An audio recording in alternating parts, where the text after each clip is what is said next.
New? Okay, I think we'll get started if that's okay. Is everybody ready? Okay, yesterday, we're here today because we were called for a child abduction or a child missing at 4:42 in the afternoon down in the town of Almond. Our officers arrived and found out that the 6-year-old girl had been missing since about 3:30. So an extensive search began at that point for the 6-year-old Rudy Lehman that lived down at 1201, I think it was 1201 County Road D in the village of Almond. After several hours and information from the family finally came forthcoming in regards to, they believe that Jordan Coyle, that's Coyle, which is an uncle to Rudy, picked up Rudy and took her from the scene. At that point, we stopped the search at about 9:30 at night, and we brought in the Federal Bureau of Investigation and also the DCI to help us in this investigation, since they have a plethora of resources that we can utilize. So since that time, we have been working in regards to the Amber Alert, numerous other things that are tracking individuals, so that we can actually locate this, locate Rudy safely. So I just wanted to keep everybody up to date that we do believe that Jordan is in the Tri-County area at this time. We are concentrating several areas, and we are going to update further as it progresses.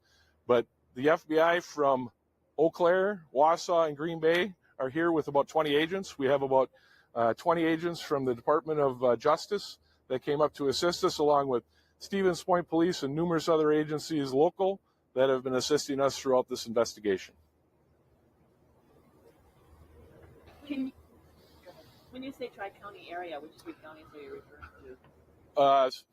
Portage County, Washera County, and Wood County. Can you talk a little bit about dogs, cameras, drones, those types of tools that you may have called in to assist with the search last night? Yes, we had, well, first of all, Almond Fire Department, Plover Fire Department, numerous fire departments, and numerous private citizens last night were out doing a canvas search in the village of Almond, which is a small village, but it took quite a while to go through the village in regards to searching. We've had numerous drone teams up. We have called others out. We are also utilizing other resources that I'm not going to divulge right now in regards to the investigative techniques. The person of interest in this case, the uncle you said it was, is it paternal uncle, maternal uncle? Do we know what side of the family? I do not know that.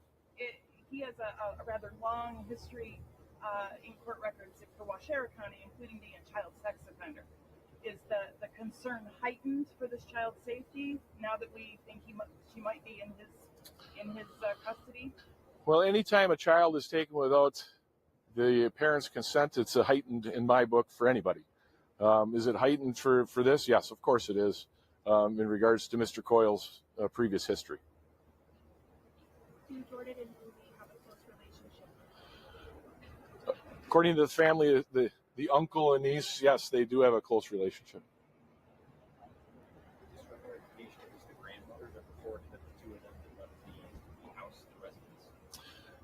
The grandmother reported that Ruby was missing from the residence since 3:30 when she called at 4:42. It was another person, after several hours at the scene, informed us of that. So because of that close relationship or possible close relationship, is it possible that the girl willingly got into the uncle's vehicle and left with him on her own accord? I have no idea in regards to that. Does Ruby's grandma have custody? No. And what is Mr. Coyle's, Jordan's hometown? I believe it's village of Almond, or the town of Almond he lived in.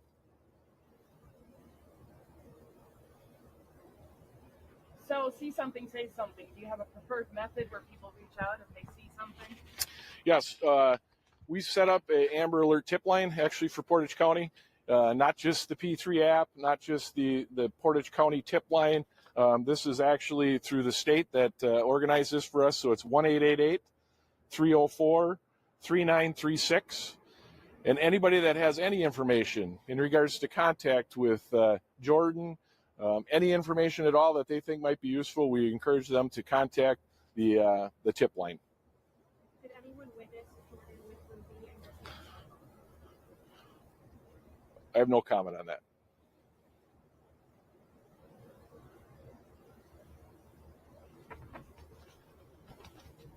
Any other questions?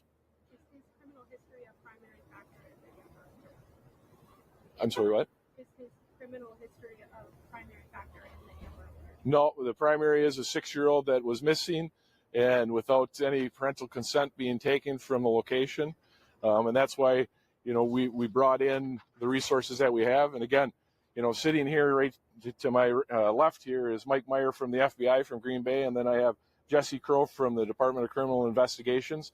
They are assisting us with all their crew in regards to the resources that are needed for Portage County, because they have a lot more federally and state-wise than Portage County does. Can you two gentlemen on either side talk a little bit about some of the additional resources that you bring into a local sheriff's office or police department to assist?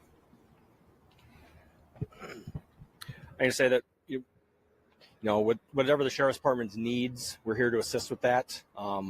It's mostly with investigators, bodies, I guess, to come in and cover tasks that need to be done. Any technology is needed, but it's whatever the sheriff's office needs for this investigation, we're here to support them. And I'll just echo what Jesse said. It's we're here to support the sheriff, and anything we can do to help bring this case to a successful resolution. And as you can imagine, in a scene like something like this, there's a lot of people to interview and get the information. So with only 5 detectives in my division and Stevens Point having about 5, we need as many as we possibly can to go out and do interviews, canvass areas, get the evidence that is needed so that we can continue and be hot on the trail so that we can continue. Can you guess how many interviews you've conducted so far? How many people have you folks talked to in relation to this issue? Oh, I would say dozens. Do we know if Ruby was normally at her grandma's after school? Yes, the grandmother picked her up from school and brought her to the residence. You mentioned the tip line, but if somebody thinks they directly see Ruby and the uncle, should they call 911? Yes, call 911. And when they call 911, tell them that this is in regards to an Amber Alert, and that will heighten the awareness for the dispatch center that they're calling, wherever you are in the state, if they're seen. Can we ask if Jordan did have a cell phone with him, or has it been tracked? I have no comment.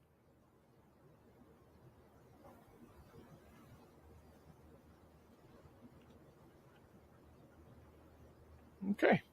Well, thank you. And again, I will be doing updates as soon as we get further updates. I will give plenty of time if there's anything breaking in this for people to come back, or it'll be through the source that I did through an email stating when the next one will be. Okay. And would it be fair for us to say there are ground search efforts underway right now? There's ground. There's all kinds of searches